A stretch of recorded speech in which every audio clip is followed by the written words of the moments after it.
Maraming salamat po. I see people still wanting to listen. That's such an important, lesson we can, in a summit like this. Many of the people by this time would have been going to the exit areas. Yes, we want you to be a part of this momentum, to carry forward, the key messages and the highlights of this ASEAN Agriculture Summit 2017. The summit focused today informing, inspiring, and connecting ASEAN agriculture stakeholders toward accelerating modernization, industrialization of agriculture, and under the context of an inclusive intrapreneurial ecosystem.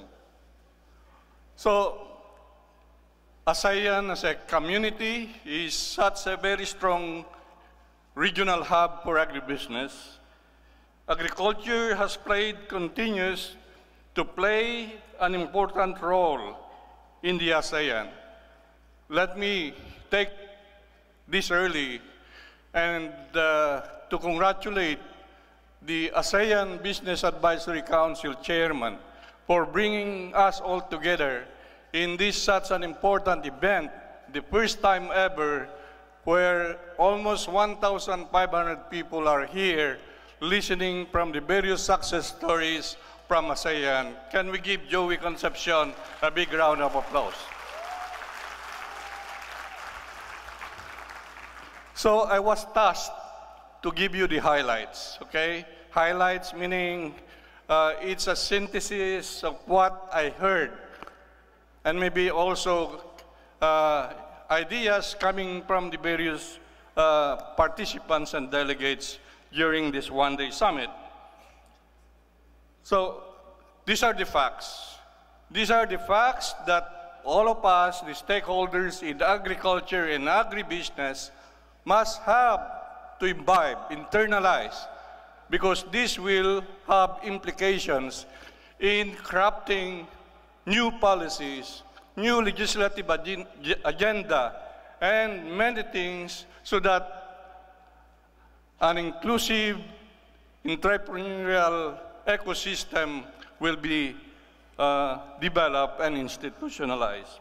Number one, Dr. Roledy has given us all these very strong and solid facts that value chain integration and competitiveness can reduce poverty. Very solid. There are strong evidences along this. And let me highlight Philippines again. If you compare with the top 5 in the ASEAN economic community, we are there, number 5. Okay? So you have Thailand, Indonesia, Vietnam, Malaysia, then the Philippines. If you bring the whole 10 member economies, then we are at the middle. And yet, in terms of agriculture, mention has been made that early years, 20, 30 years ago, our partners, colleagues from these countries, our ASEAN member economies came to Los Baños and learned here agriculture and agribusiness. Next, the second major message here is that agribusiness creates more employment opportunities. Rolly said 35% of the GDP is attributed to agribusiness. While if you look at only the raw products valued from agriculture, it gives you 10%. So it is such an important,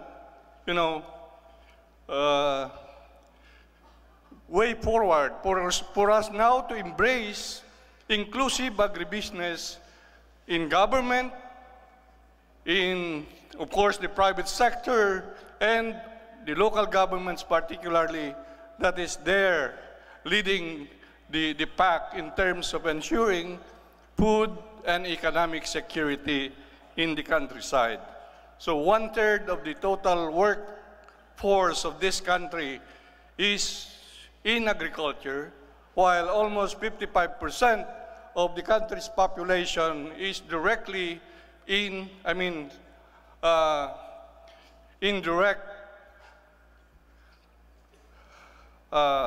getting their direct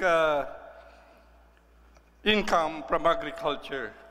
Now, the next fact, the next message would be that as you develop value-added products, as you target your market to global markets, export markets, then of course you will be more economically stable.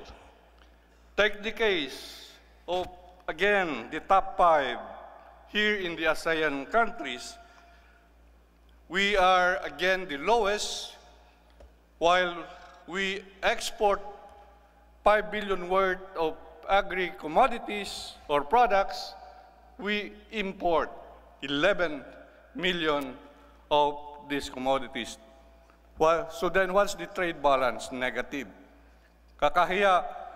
You know, this is one thing. All of us, government, DA, taking the lead, you know, with DTI, with science and technology, with DepEd, Commission on Higher Education, all those involved in the ecosystem to really look at all these statistics today. Value adding. The next one. There has been a discussion about how diversified the countries are in the ASEAN. So where are we? There are only 3 crops that dominate the Philippine agricultural landscape: rice, coconut, corn. So the other 20% is, you know, devoted to other commodities, while the rest of the ASEAN member economies have diversified. Like that of Thailand, they have 88% being occupied by 5 crops. Vietnam, 79% occupied by 3 crops. And Indonesia, 67% of their agricultural landscape is occupied by top 3 crops. So in general, diversification is key. We need now to use the best of the lands that we have and not concentrate and continue what I call a rice-centric agriculture all this time. That has failed us for the last 50 years. We need to diversify Philippine agriculture. Next, ASEAN total factor productivity. This is one major informative measure to, you know, for us to use in terms of whether or not we are competing as well, we are able to compete as well with other ASEAN economies. So what is being indicated now here is that the Philippines has the lowest total factor productivity among the big players of ASEAN. What's the, why is this happening? While maybe we have done a lot of research, we have done much of technology development, these things have not reached the farmers. Our data indicate that only 25% of the total farming community is reached by government services. So 80% today of our farming community who are very poor are not reached by the extension and delivery systems of this country. Next. So just to compare ourselves, for the last 30 years or so, how we fare with the various economies, including that of China, in terms of our growth in agriculture. Okay? So, the highest, you have Vietnam, an average of 3.82%, followed by, of course, China being a neighboring country. Then you have Thailand, 2.9%, and Indonesia is 3.12%, then Philippines, 2.48%. This is an indication that, yes, we have to do more in terms of growing and developing Philippine agriculture to make a strong, push in terms of having agriculture and agricultural productivity as the way forward to reduce significantly poverty and increasing livelihoods opportunities in the countryside. So what must be done? This is the next set of questions we have to appreciate. Of course, the various forums today would give us a good indication of the best of ideas, the best practices in many ways in terms of really developing an inclusive agribusiness in the Philippines. So, one, inclusive contract growing and industrial farming. Today, in many ways, to some extent, there have been many presentations today, like in coffee, cacao, rice, tobacco, corn, and others. To some extent, it is already following an inclusive approach. Contract arrangements with smallholders, but it would have been better if these smallholders are better collectivized or grouped in a way that they can be participating in a more active fashion with the big business. So I'll just highlight, without going through again, what would be necessary to emphasize when we say inclusive business, bring in more systematically and actively the participation of the smallholder farmers, fishers, for that one. It's not just an afterthought, but seeing to it that a very purposeful way to bring them into the value chain, every aspect of that, not only in production, but down the line, being equal partners. Next one, land consolidation as a rural development strategy. We have seen examples from Peldra, Pelcra, many of the examples from the Asean neighboring countries. It is the way to go because of the characteristics that we have for our smallholders, land holdings being small, 1 hectare average. We need to bring them together so that the economies of scale will be available, so that the big business partnership or partnering with small farmers will be possible in a collective fashion, and hoping that, yes, we are creating a win-win environment with which poverty will now be significantly reduced because of the income and economic opportunities that we will be giving the smallholders in the countryside. 30% of them are still in poverty. So the big brothers, the big business, this has been already highlighted by PA Joey Concepcion, that yes, you must have the heart to come forward, partner with smallholders. Of course, those smallholders that are collectively ready, because they will be much more effective and efficient in being considered partners in the countryside. Next, agri-value chain, value adding, agricultural extension. There's no way but to adopt and institutionalize the value chain approach in agriculture. And every step of the way, not only national value chain to be understood, but regional, including that of global, and identify where we can be leaders in, parts of the value chain.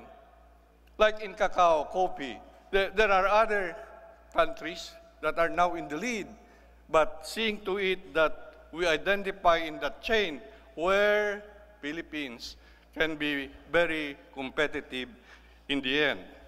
So value adding is a major way forward, because this is one good way to increase the income of the smallholders. Of course, the big processors, the manufacturers will be, again, very critical in bringing the production group from the smallholders, and because they have the technology, they have the management know-how, they have the money, and they also have the market, local and global. And mention has been made about the dying agricultural extension system that we have. It's not only dying, maybe it has died. We need a surgical operation in that case. It was the intent of the devolution for the Department of Agriculture to work with LGUs, but that has not been properly done by the Department of Agriculture, enhancing the capacities and the wherewithal where local government units should be really given that empowerment, because food security, economic security at that level is the major responsibility of the local government units. We have to do it now. It's never too late to enhance and empower the local government units, do the real extension, the last 2-mile delivery system, using all the tools that are there, necessary ICT, of course, mentoring, and the like. Next would be to provide that enabling environment for inclusive agribusiness to prosper.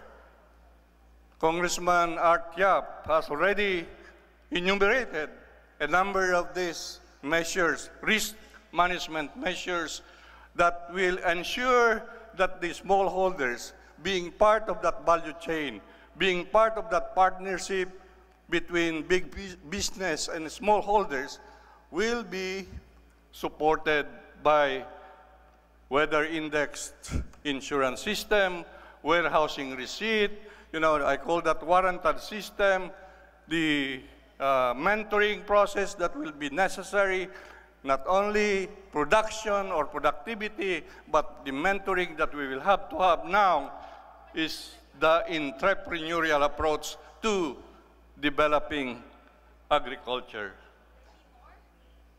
Next, private-public sector will be key in all aspects for that matter. Now, leveraging on technology and innovation, that was the last panel discussion. It is now a very important mechanism. Our farmers today are aging. Mention has been made by Senator Villar, 57 years old average. We need to bring the farmers' daughters and sons, the young of today, back to agriculture, because, again, with intent that we, all of us, will support to make farming or agriculture as a business venture. Once that ecosystem is in place, then I think it's incumbent upon all of us to be part of that movement, to make it possible that our country grow, develop agriculture through agripreneurship. Now, with all these things that we have learned today, what's the way forward? Okay, one, we know that there have been efforts to modernize and industrialize Philippine agriculture. Here and there are efforts to converge, but we have yet to see, the acceleration of this modernization and industrialization program. farm mechanization, the use of technology, massive mentoring, mechanization, so that, again, this kind of productive, competitive, and sustainable agriculture will be in place. So 3 major goals. Not only to improve our productivity, which is one of the lowest in Asean, but now to include the goal of being competitive. Today, we may have produced 100% of our corn requirements, but in terms of competitiveness, we cannot compete with the corn of Vietnam and Thailand because they use a lot of farm mechanization. There's a lot of efficiencies happening in their farms. The common service facilities are in place, a strong farmers organizations, which we have yet to have. So, in that process, agro-industrialization is a key strategy to make it possible for value chain approach to happen. Okay? It's not just, again, looking at productivity, per se. Good, Yusek Kayanan is here, and he has started embracing the importance of inclusive business, but how we hope that the whole system must be imbibed, not only for key portions or the key commodities, but it should be the way we work, the minds and the hearts of every person in the Department of Agriculture must now inhale and exhale agribusiness that is inclusive. Do you agree with that? I did not hear. Natutulog na yata tayo. Di pa, okay. So that's one. The second, this is where we would like to see happen. While you may say that already the entrepreneurship paradigm is there, I have yet to see a unified, a very holistic way of bringing the various stakeholders. There are efforts, again, let me emphasize, but it would have been a much better way to move forward if all of us, the various stakeholders, will now agree to formulate and institutionalize what we call an intrapreneurial ecosystem in agriculture. And that intrapreneurial ecosystem is not only for DA being the lead, yes, but there are other government agencies to be put into that ecosystem. Those building human capital, DepEd, TESDA, CHED, those doing research, science and technology, CHED, DOST, DA, everyone. Those involved in credit, those involved in, training, many of these other disciplines, they have now to be part of that ecosystem and embrace it, make it the way we live, practice it, so that this is the only way everyone can contribute in growing and developing a very robust agriculture sector. Next. Now, what's the data in terms of micro, small, medium enterprises? There are 1 billion enterprises, 1 million enterprises of various sorts in various sectors, but out of that 1 million enterprises, MSMEs, only 1% is in agriculture or agribusiness. Meaning, if we really intend to tap the potential, unlock the potential of agriculture becoming agribusiness, then this is part of the next process. Adapting, of course, the intrapreneurial ecosystem, then move for, the development of more agripreneurs, bring them in a massive way, train them in agripreneurial training, in agribusiness incubation and the like. The next one, I think everyone understands this, and the private sector is in the lead in terms of establishing, creating more agri-based rural industries. This will definitely accelerate the growth and development of the sector in the GDP of this country. Do it in the rural areas, not in Metro Manila, not in metro cities, but do it there in the countryside, because you need to attract back people in the urban areas, give them economic opportunities in the rural areas, and through agro-based rural industries is the only way forward to make it possible. Next, increase the investment for agriculture and support services. You know, 20 years ago when I was Secretary of Agriculture, Thailand then was investing already heavily in agriculture, almost 100 million baht that time, 20 years ago. Now, what's the investment today by government? 80 billion pesos. Yeah, 80 billion pesos. So, kulaylat na tayo, nahuli ulit tayo. Maybe with this intrapreneurial ecosystem that we will have to have, then government will give us all the support the agribusiness sector will need. Today, with that 80 billion a year, and 80% of that going to rice, that's not enough. We need to triple, if not quadruple, the investment in agriculture. The legislative branch will be hopefully helping us in many ways to really project a much higher investment, because that's where, you know, the entrepreneurial ecosystem can prosper and grow. Next is the supporting of cooperative research and knowledge sharing between and among ASEAN member economies.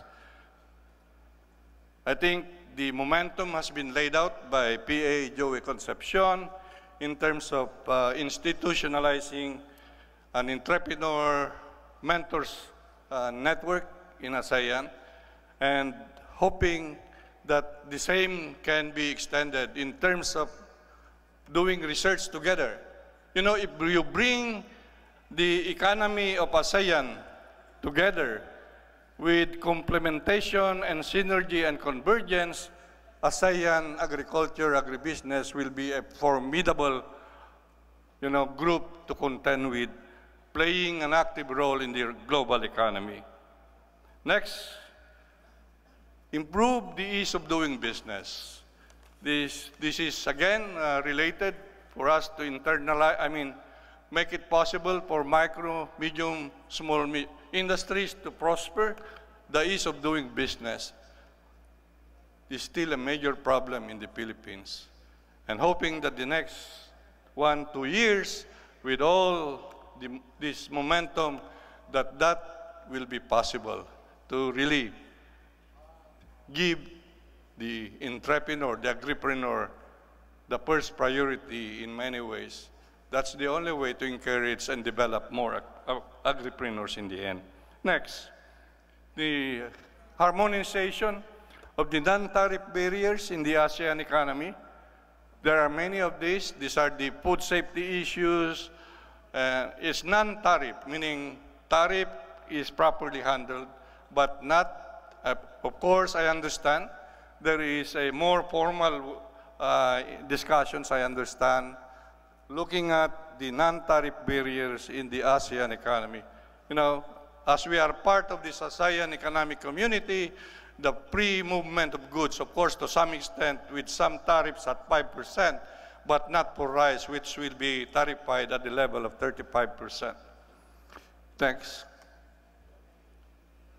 Now, this is to reiterate, maybe PA Joey Concepcion, with your initiative of a network for mentors, we highlight as well the need for agripreneur mentors to be organized properly, and they will be the warriors for agripreneurship between and among ASEAN countries. Now, I was mentioning early on, we need to develop and institutionalize the entrepreneurial ecosystem in agriculture. And this is the very essence of this idea of organizing next time around, maybe next year, early next year, so that all of us again, with your key leaders being a part of that formulation and making it possible that after formulating this, that yes, a plan of action will be put up to support full implementation of this entrepreneurial ecosystem in agriculture. I believe I would like again to reiterate, all of you there, more than 1,000 delegates to this ASEAN Agriculture Summit 2017, believe in this strategy of agripreneurship being the game changer for inclusive growth and shared prosperity. Many thanks. Marami pong salamat.